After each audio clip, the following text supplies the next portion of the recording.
You talk in the book and the afterward actually about how the exit strategy, the exit process is going to be difficult. It's going to be very important how we undo the things that we've done. We've done a lot of spending. We have deficits that are almost unimaginable for people who cover these things. How nervous are you about our ability to rein that in? How are we going to do that, and how critical is it to do it right? Well, Christine, in terms of reining in or exiting the programs we've put in place to stabilize the financial system, I think that will happen naturally, and most of that money, maybe all of it, will come back. Sure. But the big problem we have, huge problem we have as a nation, which I think everything else pales compared to it, is a long-term deficit. And here I'm talking about a structural deficit built into our entitlement programs, Medicare, Medicaid, Social Security. And this is one that should be manageable because we can see it coming. But it's politically unmanageable. Politically, it is difficult. And one of the things I talk about, and the book is to a large extent a discussion of the collision between markets and politics. It's not pretty all the time. It isn't pretty. And one of the things I say is that one of the things I learned is that it is virtually impossible to get Congress to move doing anything that is difficult or controversial if there's not an immediate crisis. So the long-term structural deficit is a really significant issue because this would impair the ability of our country to be a global leader on the world stage.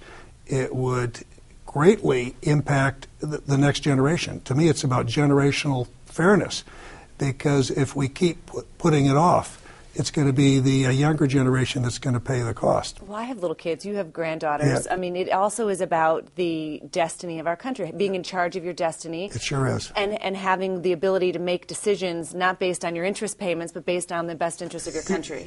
You're totally right. But here, it's not just our country. It's individually and our country, because I think one of the root causes of the crisis were the structural economic imbalances that really result from the proclivity of not just our nation, but Americans to save too little, to invest too little, to borrow too much, to spend too much. Those global imbalances we keep hearing about. Yes. They haven't gone away, though. No. I mean, this is still a problem. We're saving more, but we're still importing far more than we're exporting from China, for example. The Chinese are still saving a great deal of money, much more than we are. How do we, and the Europeans, many say that the Europeans need to invest more. How do we politically and diplomatically even out these imbalances? Well, that's tricky. They'll probably never be totally evened out, but we need to really address them.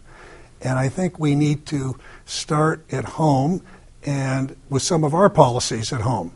We have a tax system that really discourages savings and investment and punishes them. And we have a tax system that really encourages consumption.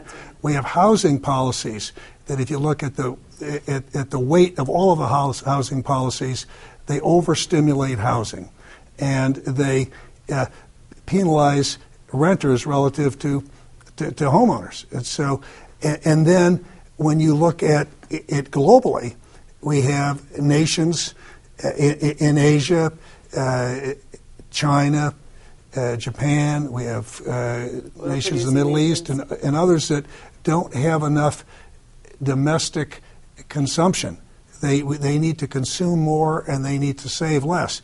And so I think the only way to deal with it is with a direct, very forceful dialogues between